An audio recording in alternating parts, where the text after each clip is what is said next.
पत्रीपुर नाम के एक शहर में तनीषा नाम की एक लड़की अपने माता पिता के साथ रहती थी। बचपन में एक दिन दोपहर को तनीषा छत से पतंग उड़ाना देख रही थी।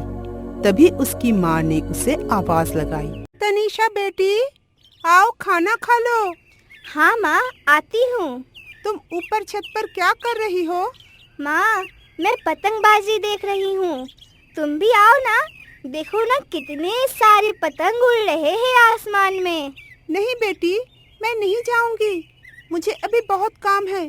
तुम जल्दी से आकर खाना खा लो। हाँ माँ, आती हूँ। उसके कुछ देर बाद ही बहुत जोर से आवाज आती है। तब तनीषा की माँ बाहर निकलकर देखती है कि तनीषा छत से गिर गई है। उसके सर से बहुत खून निकल रहा है। तनीषा बेटी, ये क्या हो गया? कब से बुला रही थी मैं। तनीषा की माँ तब देखती है कि तनीषा नीचे जमीन में खून से लथपथ पड़ी हुई है। उसकी माँ जल्दी से उसे पास के एक अस्पताल में लेकर जाती है। डॉक्टर साहब, देखिए ना, मेरी बेटी को क्या हो गया? अरे क्या हुआ है? छत पर पतंगबाजी देख रही थी और छत से नीचे गिर गई। ठीक है, आप यहाँ रुकिए। नर्स, जल्दी से इस लड़की को एडमिट कर लो। तनीषा की माँ तनीषा को जल्दी से अस्पताल में एडमिट कर देती है। फिर वो तनीषा के पिता को कॉल करती है। हेलो। अरे क्या हुआ है? तुम इतना हाँफ क्यों रही हो? सब ठीक तो है ना? नहीं जी, कुछ भी ठीक नहीं है। आप जल्दी से ऑफिस से आ जाइए। अरे क्या हुआ ये तो बताओ पहले। हमारी तनीषा बेटी छत से गिर गई है, मैं उसे अस्पताल में ले आई हूँ। ठीक है, मैं अभी आता हूँ। कुछ देर में ही तनीषा के पापा भी वहाँ आ जाते हैं। ये सब कैसे हुआ? वो छत पर क्या कर रही थी? वो छत पर पतंगबाजी देख रही थी। ये सब मेरी वजह से हुआ। वो मुझे भी बुला रही थी, काश मैं भी उसके साथ गई होती। रो मत, अपने आप को कोसो मत। तुमको भी कैसे पता होगा कि ऐसा हो जाएगा। तभी डॉक्टर उन लोगों से मिलने आते हैं। डॉक्टर साहब, मेरी बेटी अब कैसी है? देखिए, मुझसे जितना हो सका मैंने किया, लेकिन उसको अभी भी होश नहीं आई है। क्या? डॉक्टर साहब, मेरी बेटी ठीक तो हो जाएगी ना? मैंने उसको दवाई तो दे दी है, लेकिन जब तक उसको होश नहीं आ जाता तब तक कुछ नहीं कहा जा सकता है। ऐसे ही 2 दिन निकल जाता है।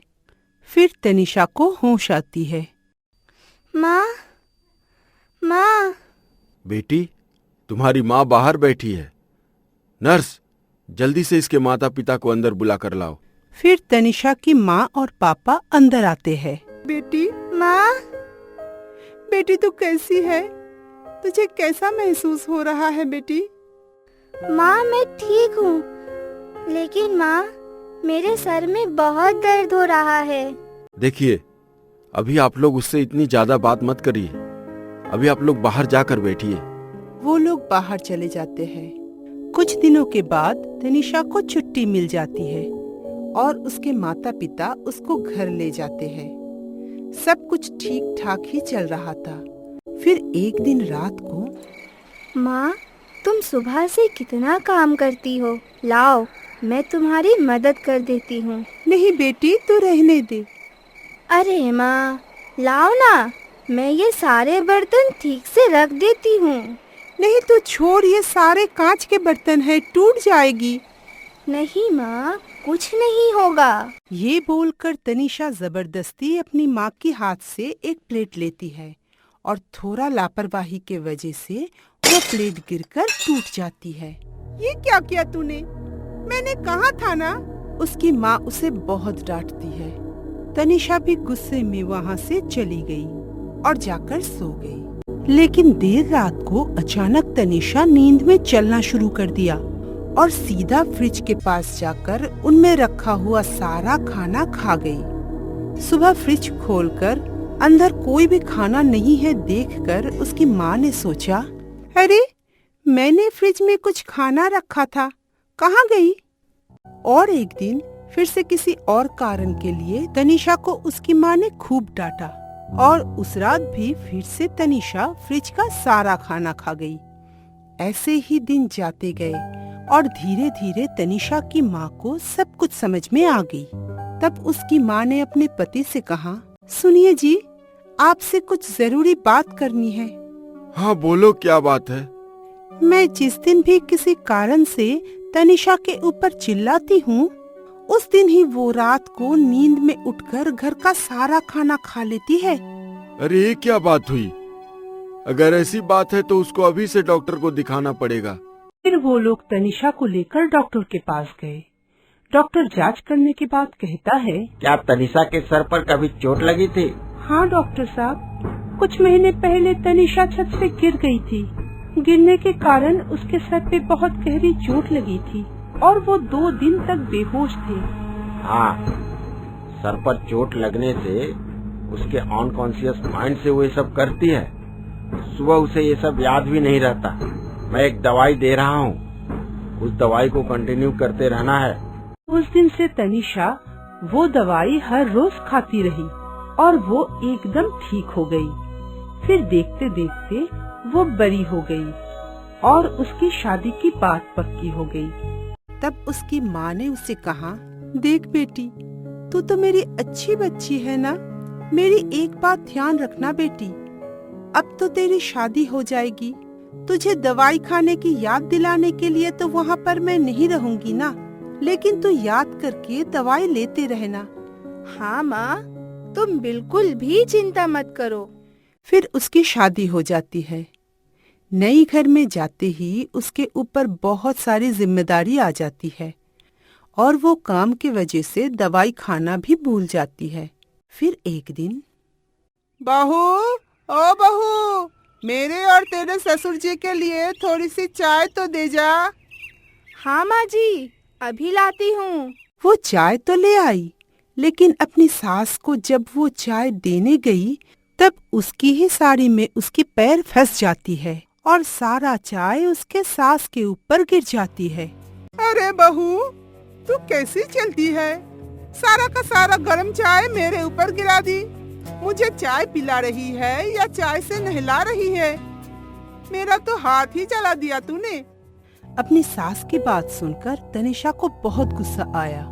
फिर होना क्या था, उस रात वो फिर से नींद में चलने लगी और फ्रिज का सारा खाना खा गई। दूसरे दिन फ्रिज में कोई खाना नहीं है देख उसकी सास तो हैरान हो जाती है। अरे सारा खाना गई कहाँ? भूत आई थी क्या घर में? कोई भी इस पहेली को सुलझा नहीं पाई। फिर से एक दिन ऐसा ही हुआ और जब तनीषा रात को अंधेरे में खाना खा रही थी तभी उसकी सास पानी पीने के लिए वहाँ आ जाती है और अंधेरे में तनीषा को भूत समझ लेती है। अरे भूत! फिर तनीषा की सास जब बत्ती जलाई तो उसने देखा कि वो तनीषा है। वो तनीषा के पास जाकर गौर से देखा तो उसे समझ में आ गया कि तनीषा नींद में ही ये सब कर रही है। कुछ देर बाद तनीषा जाकर सो जाती है। दूसरे दिन सुबह ही तनीषा की सास तनीषा के मायके जाकर उसकी माँ से बोली, आपने हम लोगों से इतनी बड़ी बात क्यों छुपाई? क्या हुआ समधन जी? आपने हमें बताया क्यों नहीं कि आपकी बेटी को नींद में चलने की बीमारी है? फिर तनीषा की माँ तनीषा की सास को सब बात खोलकर बताती है। अगर वो दवाई लेती है तो वो एकदम ठीक रहती है और मैंने उसको कहा भी था कि टाइम से दवाई लेते रहना। अगर वो दवाई लेगी तो वो ऐसी हरकत फिर से नहीं करेगी। ये सब सुनने के बाद तनीषा की सास अपनी घर चली आती है और तनीषा को बोलती है, अरे बहू, तू तो मेरी बेटी की तरह है ना? बोल, तू अगर गलती करेगी तो मैं डांटूंगी ही ना। अब से याद करके दवाई ले लेना, हाँ? नहीं तो मेरा सारा राशन खत्म हो जाएगी। छोड़, अब से मैं ही तुझे याद दिला दूंगी। तब से तनीषा की सास उसको दवाई लेने के लिए याद दिला देती थी और तनीषा भी एकदम ठीक हो गई।